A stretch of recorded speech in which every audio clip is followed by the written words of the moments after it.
PM Modi का आज 71वां जन्मदिवस। देश भर से पीएम मोदी को मिल रही शुभकामनाएं। जन्मदिन के मौके पर बीजेपी ने चलाया सेवा और समर्पण अभियान।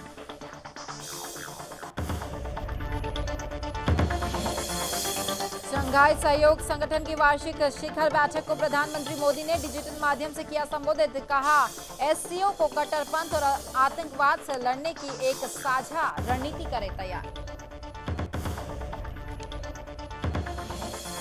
स्पेशल सेल की पूछताछ में आतंकी जिशान ने कबूला कि इकोनॉमिक टेररिज्म में भी था निशाना। प्राइवेट फैक्ट्री, निजी गोदाम और नामचीन दुकानों में आगजनी करके नुकसान पहुंचाने का बनाया था प्लान।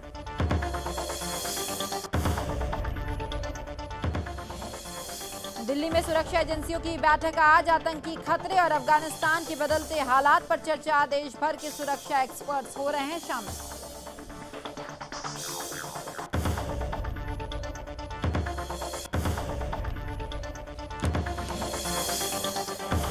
और हिमाचल प्रदेश में राष्ट्रपति रामनाथ कोविंद का 2 दिवसीय दौरे के दूसरे दिन स्वर्ण जयंती के अवसर पर हिमाचल प्रदेश विधानसभा सत्र को किया संबोधित।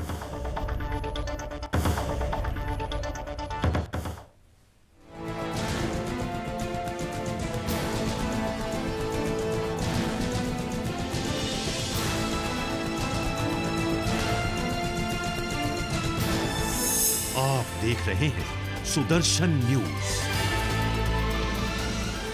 नमस्कार, सुदर्शन यूपी देख रहे हैं आप और मैं हूं आपके साथ स्मारिका ठाकरे। विधानसभा चुनाव 2022 के यूपी में होने वाले हैं, जिसको लेकर सभी राजनीतिक दल जो हैं वो तैयारियों में लगे हैं। ऐसे में बीजेपी की तरफ से ओबरा विधानसभा का प्रबुद्ध वर्ग सम्मेलन एक निजी होटल में आयोजित किया गया है, जिसमें विधानसभा के प्रबुद्ध जनों ने हिस्सा लिया। इस दौरान कार्यकर्ताओं में उत्तर प्रदेश सरकार के शहरी विकास राज्य मंत्री ने जोश भर दिया और साथ ही 2022 में योगी आदित्यनाथ की सरकार बनने का दावा भी उन्होंने किया।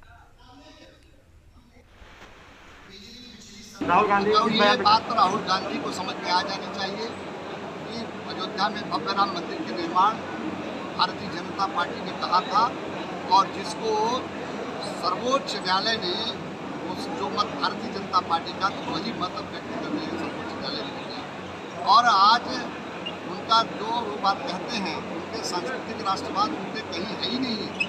कांग्रेस को कहीं उनके फायदा नहीं कि कांग्रेस कुछ सांस्कृतिक राष्ट्रवाद के बारे में सोच सके।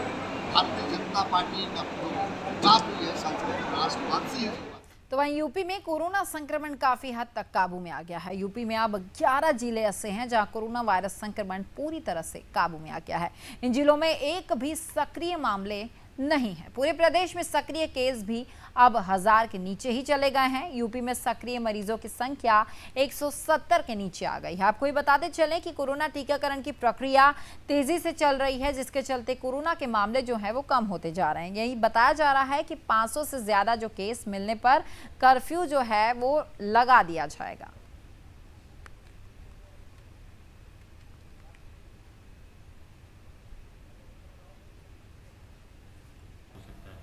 देखिए, देश में तो कोरोना अभी है काफ़ी जगह पर। केरला से लेके और महाराष्ट्र में, दिल्ली में भी कुछ केसेस निकल रहे हैं, कम हो गए हैं, मगर ऐसे कई राज्यों में अभी भी चल रहा है, काफ़ी बड़ी मात्रा में चल रहा है। यूपी को हमने पूरी तरह से नियंत्रण इसलिए कर दिया कि आज भी हमारा 2,31,000 या 2,40,000 का टेस्टिंग हमारा प्रतिदिन होता है।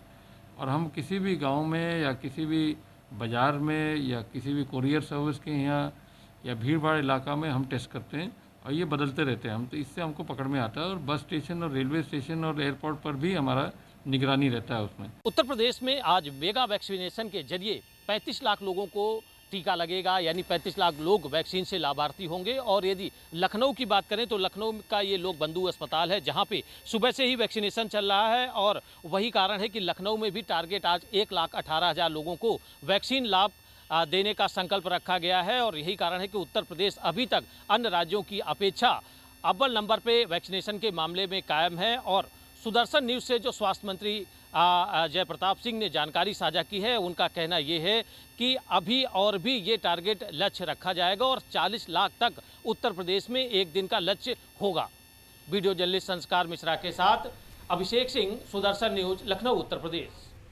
अब खबर बरेली से है, जहां बरेली विकास प्राधिकरण के उपाध्यक्ष जोगिंदर कुमार प्राधिकरण के जवानों के साथ रामपुर पहुंचे, जहां पुलिस ने कुख्यात स्मैक तस्कर की संपत्तियों को ध्वस्त करा दी है। आपको ये बताते चलें कि प्राधिकरण के जवानों ने अवैध रूप से तस्कर के बनाए गए इमारत पर बुलडोजर चलवा दिया है। इस दौरान एसपी देहात राजकुमार अग्रवाल, सीओ बहेड़ी अजय गौतम, फतेहगंज पश्चिमी थाना प्रभारी सुरेंद्र सिंह पचौरी भी मौजूद रहे। तो वहीं प्रशासन की इस कार्रवाई से छोटे बड़े तस्करों में अब खौफ बना हुआ है। तो वहीं बिजनौर में उस समय हड़कंप मच गया जब अज्ञात बदमाशों ने बुजुर्ग महिला की गला दबाकर हत्या कर दी। आपको ये बता दें कि बुजुर्ग महिला अकेले रहती थी। तो वहीं देर रात कई बदमाश जो थे वो बुजुर्ग महिला के घर पर घुस आए और महिला की गला दबाकर हत्या कर दी गई है। वारदात को अंजाम देने के बाद बदमाश आसानी से फरार हो गए, जिसके बाद स्थानीय लोगों ने मामले की सूचना पुलिस को दी। तो वहीं मौके पर पहुंची पुलिस ने मामला दर्ज कर अब शव को पोस्टमार्टम के लिए अस्पताल भेज दिया है। फिलहाल जो है मामले की जांच जारी है। सर, रात एक घटना कारित हुई है, एक महिला की हत्या हुई, क्या मामला है? देखिए, फैजुल्लापुर शिवारा में है, कस्बे के पास की घटना है। एक अनीशा नाम की महिला जो है, वृद्ध जो है, लगभग 80-85 साल उनकी उम्र है। वो अपने बेटी के यहाँ 17 वर्ष से रहती थी और उस मकान में रात में वो अकेले ही रहती थी, वृद्ध हैं जो है। और उनका जो बेटी का लड़का है वही उनको खर्चे उर्चे देता है जो है। रात में किसी अज्ञात व्यक्ति द्वारा जो है उनकी हत्या कर दी गई है। देखने से प्रथम दृष्टया लग रहा है कि उसने चुन्नी से गला कसा है और लकड़ी की पटरी से सर में वार करके उनकी हत्या की गई है। तो वहीं बिजनौर में उस समय हड़कंप मच गया जब गांव जरीफपुर में व्यक्ति का शव तालाब के किनारे झोपड़ी में लहूलुहान हालत में पड़ा हुआ मिला। आपको ये बता दें कि नहटौर क्षेत्र में युवक तालाब में मछलियों की रखवाली करता था, लेकिन युवक का शव तालाब किनारे अपनी झोपड़ी के सामने लहूलुहान हालत में पड़ा हुआ मिला, जिसके बाद स्थानीय लोगों ने पुलिस को इसकी सूचना दी। तो वहीं मौके पर पहुंची पुलिस ने शव को पोस्टमार्टम के लिए अस्पताल भेज दिया है। फिलहाल मामले की जाँच जो है वो अभी जारी है। थाना नौटौर के जफरपुर चतर गांव में एक वृद्ध व्यक्ति बलराम नाम के, जिनकी उम्र लगभग 70 वर्ष है, एक तालाब के मछली के रखवाले के लिए एक झोपड़ी में वो रहते थे, रात्रि वही रहते थे। आज उनकी बॉडी झोपड़ी के पास ही। अब खबर बुलंदशहर से है, जहां डीएसओ की करतूत सामने आई है। आपको ये बता दें कि डीएसओ पर बागपत में पोस्टिंग के दौरान बेरोजगार युवक से लाखों रुपए की ठगी करने का आरोप लगा है। दरअसल ये बताया जा रहा है कि डीएसओ की तैनाती के दौरान ऑफिस में संविदा कर्मचारी रखने के नाम पर बेरोजगार युवक से 6 लाख रुपए की वसूली की गई है, जिसके बाद पीड़ित ने मामले की शिकायत थाने में की। फिलहाल मामले की जो जांच है वो अब की जा रही है।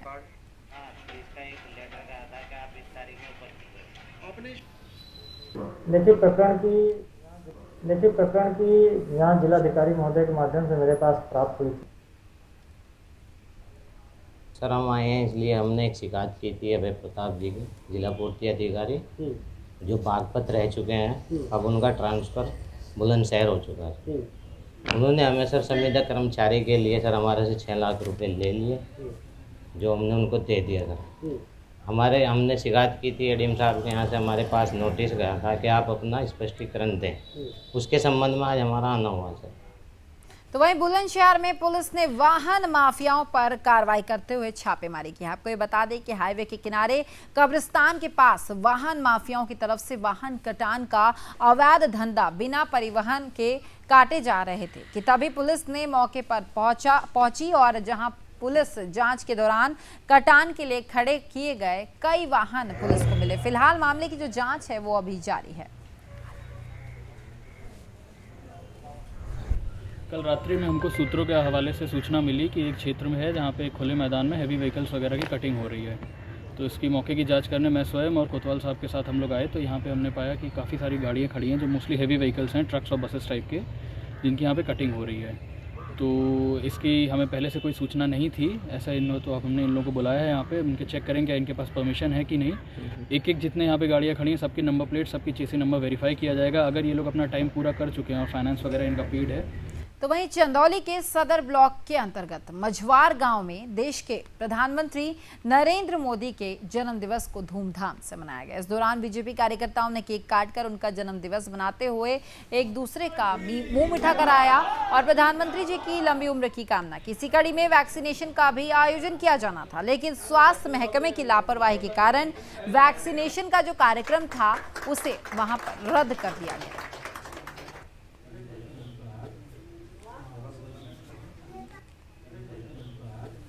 हम लोग आज मोदी जी के 71वें जन्मदिन पर मनाने के लिए उपस्थित हुए थे और गांव में वैक्सीनेशन के लिए हम लोग जुटे थे, तो 250 लोग जुटे थे। तो अभी क्या हुआ, क्या नहीं लगा?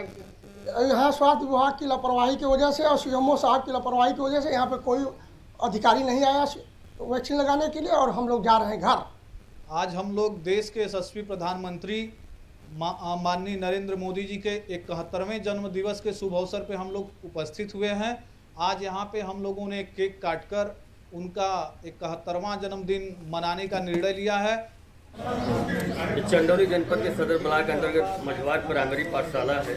यहाँ पर कैमरामैन से कह रहा हूँ कि ये दिखाएं, ये इतनी जनता वैक्सीनेशन के लिए यहाँ पे आई है और सीएमओ की बड़ी लापरवाही है कि अभी तक उनकी कोई टीम नहीं आई है यहाँ पे वैक्सीनेशन करने के लिए। आज सबसे बड़ी बात यशस्वी प्रधानमंत्री नरेंद्र मोदी का जन्मदिन है। इस अवसर पे काफ़ी जनता आई थी कि हम लोगों को कोरोना का टीका लगे। इसके बाद भी यहाँ पे अभी तक कोई सुविधा नहीं है। बहुत सी जनता वापस घरों को लौट चुकी है। जिला समाचार प्रशासन के साथ कैमरामैन दिनेश, जनपद चंदौली।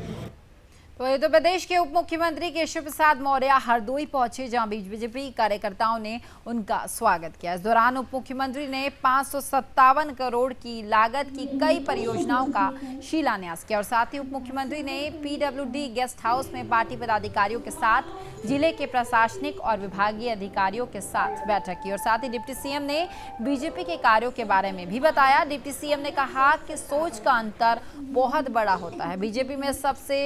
बीजेपी देश की सबसे बड़ी पार्टी है और अब जो है आपको बताएं कि यूपी के उप मुख्यमंत्री ने कई परियोजनाओं का शिलान्यास यहां पर किया है।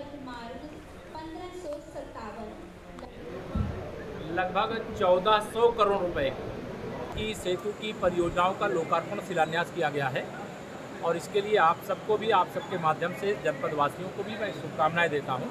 और 300 करोड़ रुपए से अधिक की परियोजनाओं की घोषणा भी की गई है। एक तरह से अगर देखा जाए तो यह 1700 करोड़ रुपए से अधिक लागत की परियोजनाएं हैं और यह जनपद के द्वारा जो लगातार 2014 से भारतीय जनता पार्टी का समर्थन करते हुए आशीर्वाद देने का काम हुआ है। से है जहां जिलाधिकारी कल्याणपुर ब्लॉक के कुरसौली गांव में पहुंचे। इस दौरान डेंगू मलेरिया के मरीजों की बढ़ती संख्या को देखते हुए जिलाधिकारी ने व्यवस्थाओं का जायजा लिया है। जिलाधिकारी ने मरीजों से सीधे बातचीत भी की है। बातचीत के बाद जिलाधिकारी ने मरीजों का हाल चाल भी जाना और साथ ही जिलाधिकारी ने मुख्य चिकित्सा अधिकारी को निर्देश देते हुए कहा कि गांव के एक व्यक्तियों की जांच कराई जाए। जिन भी व्यक्तियों को बुखार है उन सभी की डेंगू की जांच की जाए। तो ये है कि जो व्यवस्था है वो तो दिन में देखी जा सकती है। हम लोग रात में यहाँ विश्राम इसलिए कर रहे हैं कि गांव वालों को और आम जनता को ये संदेश देना है कि अगर जो प्रिकॉशनरी मेजर्स हैं, मास्क लगाना, मच्छरदानी लगाना, मॉर्टिन लगा के सोना, फुल शर्ट के में या कपड़े कुछ ओढ़ के सोना रात में, उनको अगर फॉलो किया जाए तो हम डेंगू को या सी वायरल फीवर के सिम्टम्स को मैनेज कर सकते हैं, बचाव कर सकते हैं। तो हम सब चाहते हैं ये मैसेज जाए कि इस तरह की गांव की स्थिति में जहाँ इतनी आज बारिश हुई है, जो गांव काफ़ी प्रभावित है वायरल के प्रकोप से, यहाँ पर जिले का सबसे प्रभावित है, यहाँ पर पूरी कार्रवाई की जा रही है। तो वहीं कानपुर के बरा थाने के पास स्थित मंदिर परिसर में मजार के निर्माण को लेकर बजरंग दल ने जमकर हंगामा किया है। कार्यकर्ताओं ने मजार को हटाने का प्रयास किया मगर मौके पर पहुंची पुलिस ने उन्हें रोक दिया। इस दौरान बजरंग दल के कार्यकर्ताओं ने बवाल शुरू कर दिया। पुलिस ने बजरंग दल के कार्यकर्ताओं को थाने में बुलाकर शांत करवाया। हालांकि मौके पर पहुंची पुलिस फोर्स जो है वो वहां पर तैनात कर दी गई।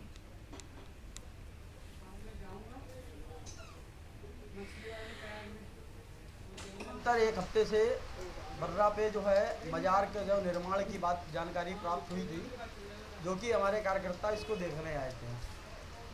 और इसको इस प्रकार की घटनाएं जो है निरंतर क्षेत्रों में बढ़ती जा रही, जो हमारे मंदिर परिसर के प्रांगण में अनावश्यक मजार जो खड़ी करके लैंड जिहाद का कार्य किया जा रहा है। क्या लगता है जब आप मौके पर जांच करने आए तो कितनी कमियां आपने पाई, क्या लगता है आपको? कमियां तो हमने कई प्रकार की पाई, जैसे कि हमारे क्षेत्र के प्रशासन की भी कमियां मिली कि व्यक्तियों का स्वतंत्रता छीनी जा रही है। व्यक्ति अगर किसी भी प्रकार की कोई जानकारी प्राप्त करने जाता है तो उसको अनावश्यक माहौल क्रिएट करके प्रशासन डायवर्जन करता है। तो वहीं अयोध्या में इस बार फिर से भव्य रामलीला के आयोजन की तैयारियां जोरों से है।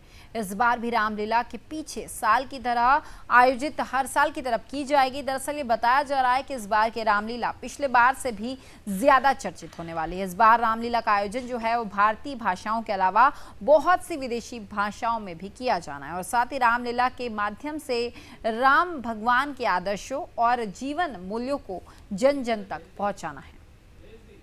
यह पहला उसका मंचन वर्चुअली हुआ था कोरोना काल में, जिसको कोई नहीं देख रहा था, और वर्चुअली वो दूरदर्शन ने टेलीकास्ट किया था लाइव पूरे इंडिया में। और फिर हम लोगों के जहन में ये आया कि नहीं, इसको हमें और आगे ले जाना है, इसकी व्यूअरशिप बढ़ानी है।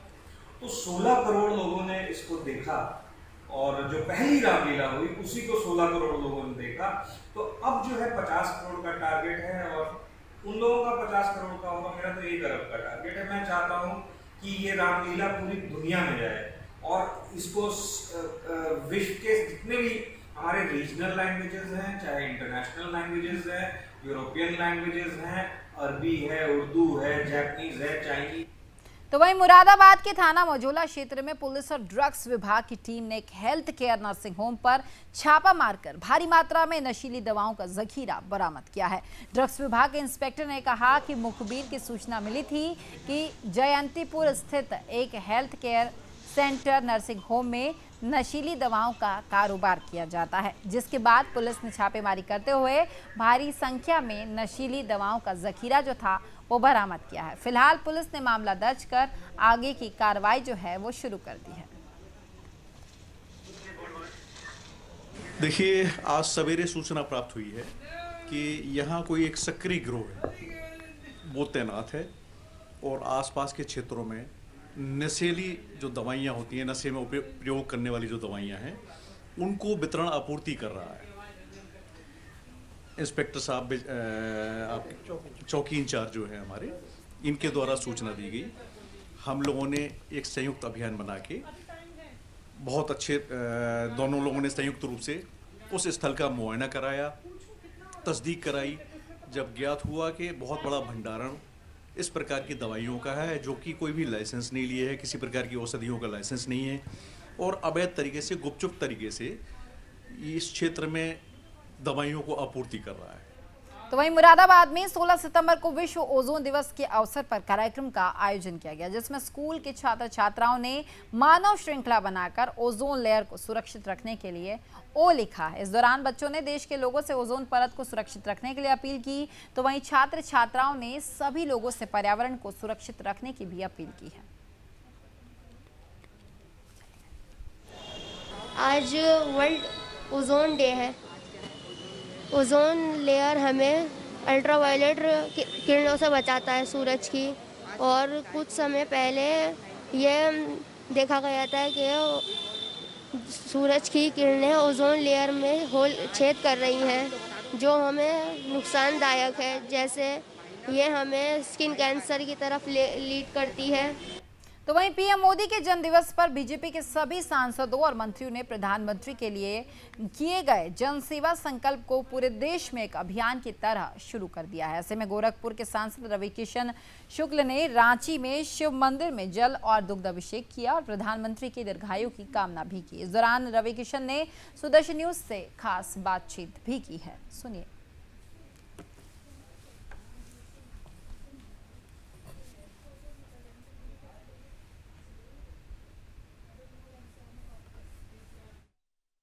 मैं स्वयं और समस्त 130 करोड़ भारतवासी आज बहुत प्रसन्न हैं।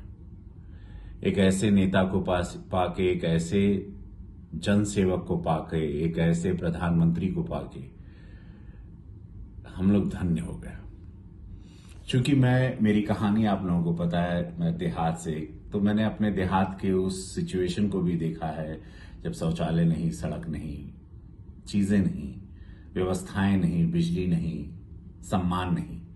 और आज 2021 में जब मैं वीडियो पे आपसे बात कर रहा हूं, एक उन्हीं की कृपा से, पूज्य महाराज जी के, अमित शाह जी की कृपा से, गोरखपुर की देवतुल जनता की कृपा से आज मैं सांसद बना और सेवा करने का जो मौका मिला और राजनीति को थोड़ा करीब से समझा। चूंकि कलाकार हूं तो समझ में पहले नहीं था, लेकिन जब बाद में समझ में आने लगा और आप लोग ने फिर मेरे पार्लियामेंट की सारी एक्टिविटीज को देखा, मुझे क्षेत्र में देखा, देख रहे हैं कार्य करते हुए।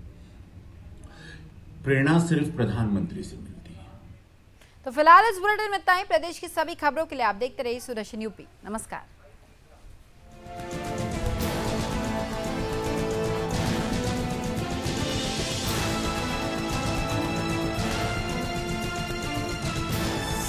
आप देख रहे हैं सुदर्शन न्यूज।